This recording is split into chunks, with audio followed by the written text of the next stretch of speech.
Halo semua, perkenalkan nama saya Grace Jessica dari jurusan Manajemen Sumber Daya Perairan dengan NIM 1904-11303 dengan mata kuliah Fisika Dasar, di mana dosen pengajarnya adalah Bapak Ronald Mangasih Utauruk, STMT, dan asistennya Bang Fajri Ramadan, Fakultas Perikanan dan Ilmu Kelautan, Universitas Riau. Yang pertama, kita akan menjelaskan tentang pressure atau tekanan.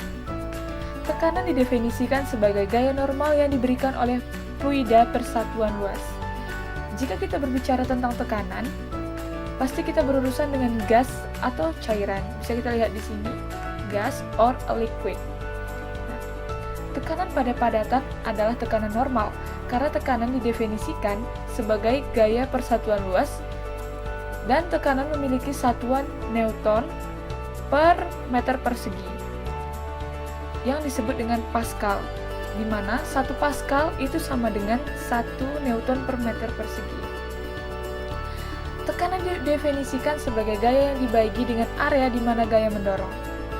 Nah, Anda dapat menuliskan persamaannya dengan P sama dengan F per A, di mana P itu adalah tekanan, F itu adalah gaya, dan A itu adalah area. Baiklah, kita akan melanjutkannya.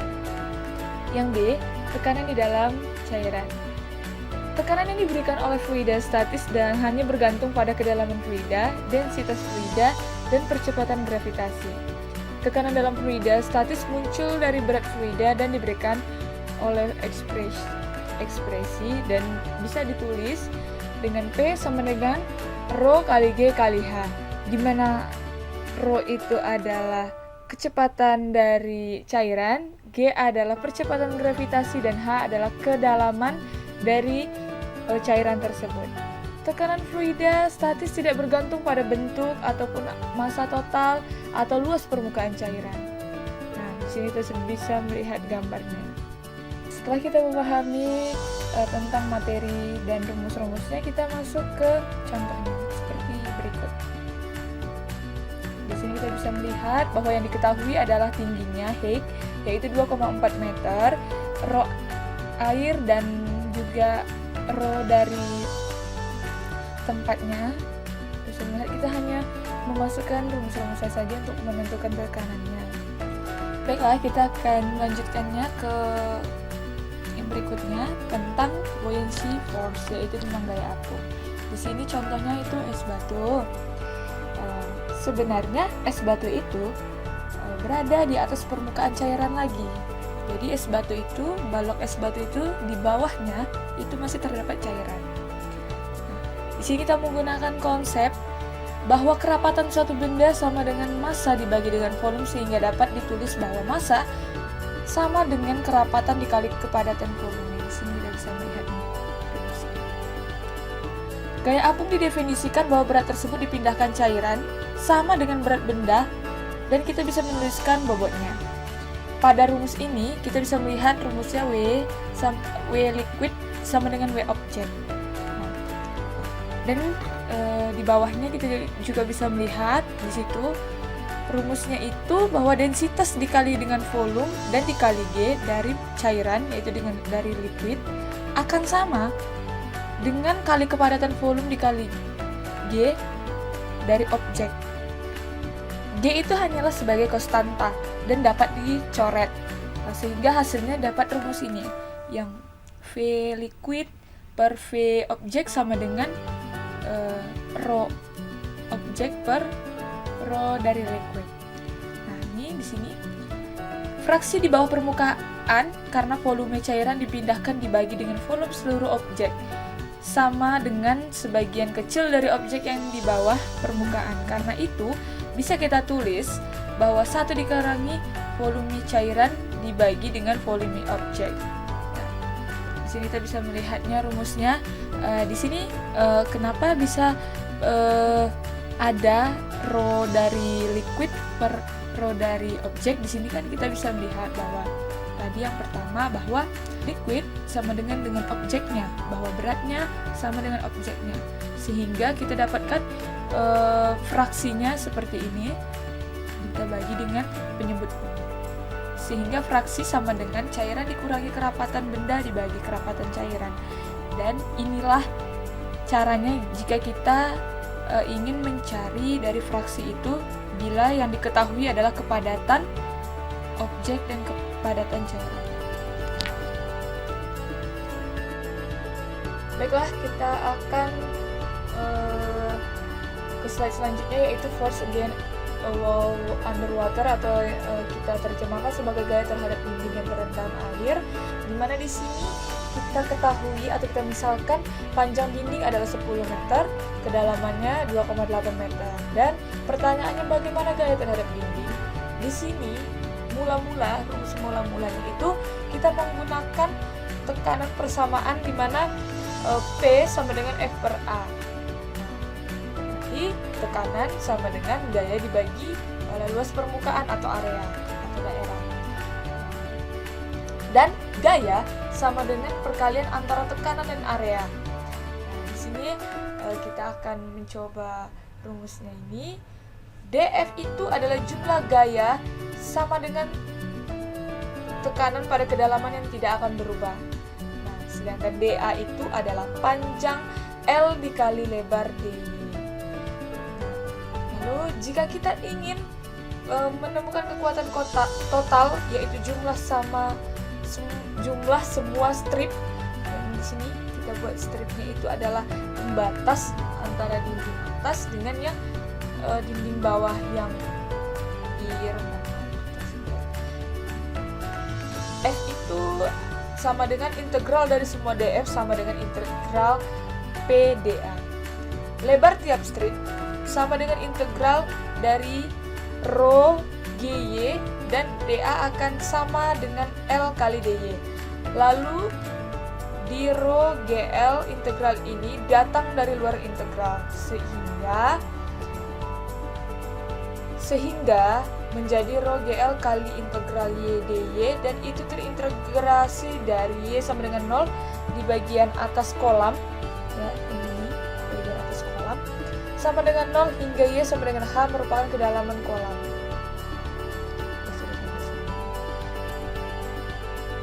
Maka gaya akan berubah menjadi kali integral Y DY yang Y kuadrat lebih dari 2 dievaluasi dari Y sama dengan 0 sampai Y sama dengan kedalaman kumpulan H. Jadi gaya dinding sama dengan rho GL kali H kuadrat lebih dari 2. Nah, kita langsung bisa menjawab pertanyaan yang tadi sudah kita sebutkan di awal. Itu tinggal kita masukkan semua rumusnya ke dalam, kita masukkan angka-angkanya juga, sehingga dapatlah hasilnya gaya sama dengan 384,160 Newton. Nah, di sini rumus yang ini gaya sama dengan tekanan rata-rata kali area, dan tekanan rata-rata ditemukan dengan rho GH dibagi 2 dan kali luas total dan kali H. Di sini rumus ini sama dengan rumus yang di atas ini. Baiklah, kita akan melanjutkannya ke yang berikutnya, yaitu tekanan pengukur dan tekanan total. Di sini kita akan melihat bagaimana perbedaan antara tekanan pengukur dan tekanan totalnya. Nah, di sini ada rumus di mana pressure gauge itu adalah tekanan total dikurangi dengan tekanan atmosfer. Nah, sedangkan tekanan total, P total itu sama dengan jumlah tekanan pengukur ditambah tekanan atmosfer. Nah, di sini yang ini tekanan itu berasal dari atas. Tekanan udara itu berasal dari atas, yang dimana dia menekan ke bawah. Nah, di sini kita akan mencari tekanan yang ada di dalam kolam renang tersebut. Kita gunakan rumus rho kali D kali H sehingga dapatlah hasilnya sekian. Lalu kita masukkan ke rumus P totalnya, karena kita akan mencari tekanan totalnya, yaitu P Gauge plus PATM. PATM ini adalah atmosfer udara, di mana atmosfer udara itu sama dengan 101.300 N per M kuadrat, tinggal ditambah lalu sejumlah hasilnya. Nah, yang di sini tekanan ini pada ke ban. Nah, kita tahu kalau ban itu kan bulat. Tekanan udaranya itu masuk ke ke dalam ban tersebut. Nah, di sini diketahui tekanannya itu 40 per in kuadrat. Nah, kita tinggal masukkan ke dalam ini. Nah, yang membedakan antara tekanan pengukur dan tekanan total ini adalah memang tekanannya sendiri, bukan dari faktor lain, tapi melalui tekanan itu sendiri. Baiklah, kita lanjutkan ke yang selanjutnya, itu prinsip Pascal.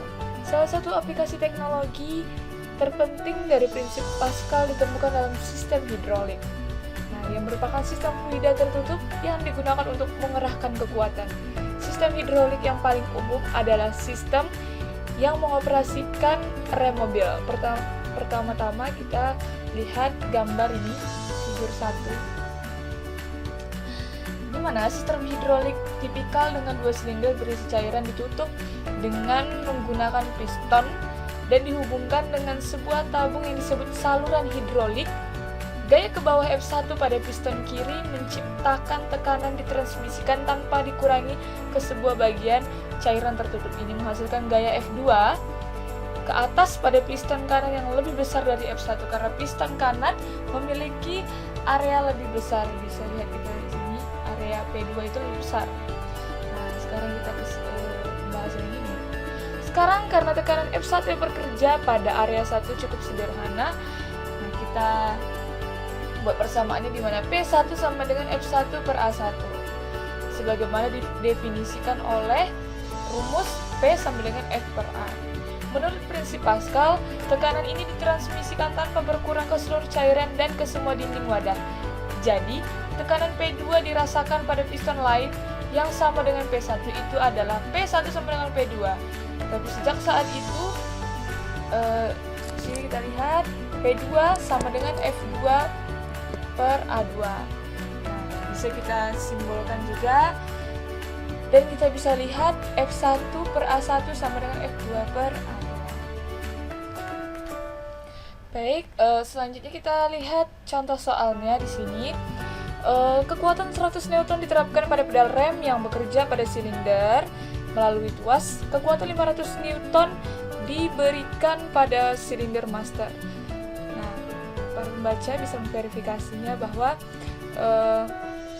gaya 500 Newton menggunakan teknik statika dari aplikasi statistik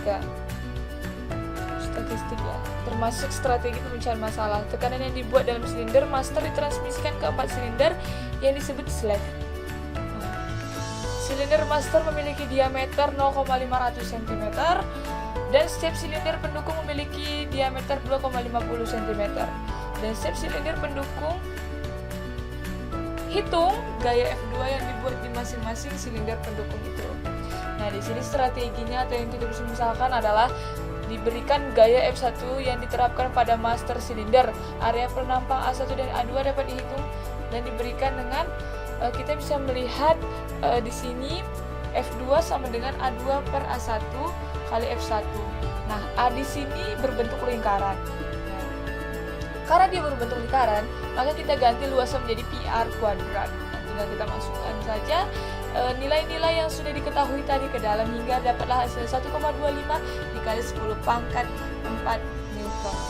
Baiklah, kita akan melanjutkannya lagi ke floating in multiple layer. Saya akan menjelaskannya sedikit di sini bahwa berat objek atau MD, berat objek ini sama dengan total gaya apung yang sama dengan jumlah kedua gaya apung BF1 ditambah BF2 disebabkan oleh berat cairan yang dipindahkan di tiap lapisan. Ingat, gaya apung adalah sama dengan berat yang dipindahkan cairan yang sama dengan mg dari berat cair sama dengan kali massa akselerasi karena gravitasi dalam massa dapat ditulis dalam hal kepadatan volume, jadi sama dengan densitas kali volume kali G cairan. Ini maksudnya tadi tekanan dikali volume dikali G. Gaya apung total yang sama dengan jumlah kedua gaya apung ditulis sebagai densitas cairan 1 kali volume cairan 1 dikali G. Nah, ini 1 ya, ditambah dengan kerapatan cairan 2 kali volume cairan 2 dikali G. Nah, volume 1 dan 2 itu dipindahkan oleh objek layer 1 dan 2 hingga kepadatan cairan volume 1 itu menjadi luas penampang L kuadrat dikali X ditambah kepadatan lapisan 2 kali L kuadrat yang merupakan jumlah volume dalam inti kali G, dan itu menjadi gaya apung totalnya. Itu yang menjadi gaya apung totalnya. Nah, di sini kita bisa merubah semua rumusnya ini hingga telah dapat seperti rumus ini, di mana rho ini adalah density of object, rho 1 adalah density of fluid 1, rho 2 yaitu density of fluid 2, dan H itu height of object atau tinggi, dan X itu height of layer 1. Baik, kita akan lanjut. Baik, kita akan melanjutkannya ke yang selanjutnya, yaitu apparent weight of a submarket object atau berat tampak dari objek yang terendam. Dalam hal ini, kita bisa menuliskan bahwa kepadatan lebih besar dari densitas cairan, bahwa gaya apung sama dengan berat cairan yang dipindahkan yang sama dengan mg cairan penggantinya. Ingat, nih bisa remember, ingat bahwa kerapatan sama dengan rasio massa bagi volume. Nah, di sini diketahui bahwa BF sama dengan W displaced liquid. Nah, di sini ketegangan saat benda tersuspensi di mana T sama dengan mg dikurang BF. Nah, BF itu sama dengan rho cairan dikali V cairan dikali G. Nah, BF pun bisa ditulis dengan perbedaan antara berat aktual objek dikurangi dengan berat tampaknya, W dikurang WAP.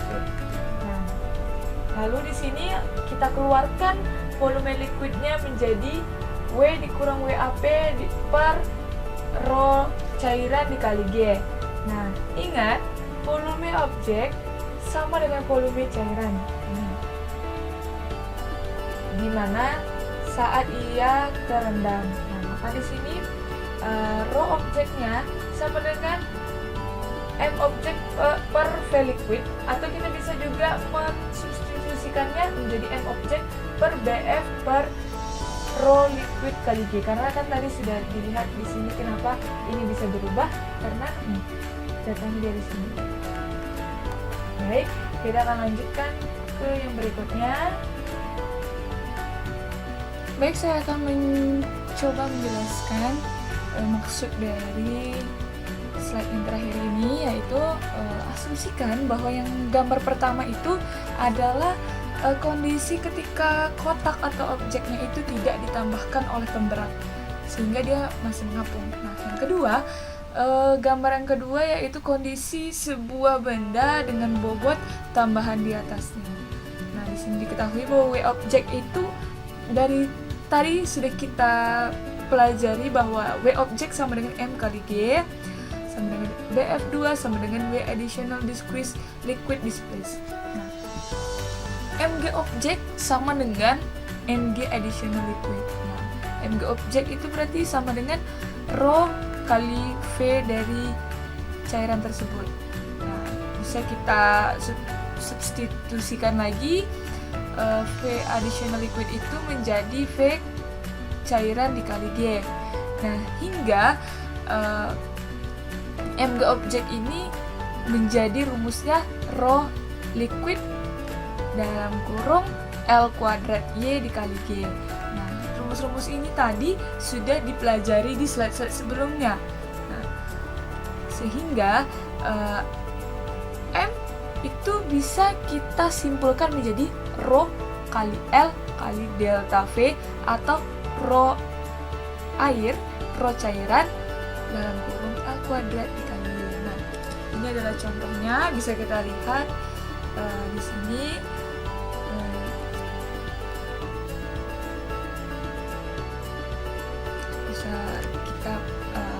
jawab dengan menggunakan rumus-rumusan, dengan menggunakan angka-angkanya tinggal kita masukkan lalu mendapatkanlah hasilnya.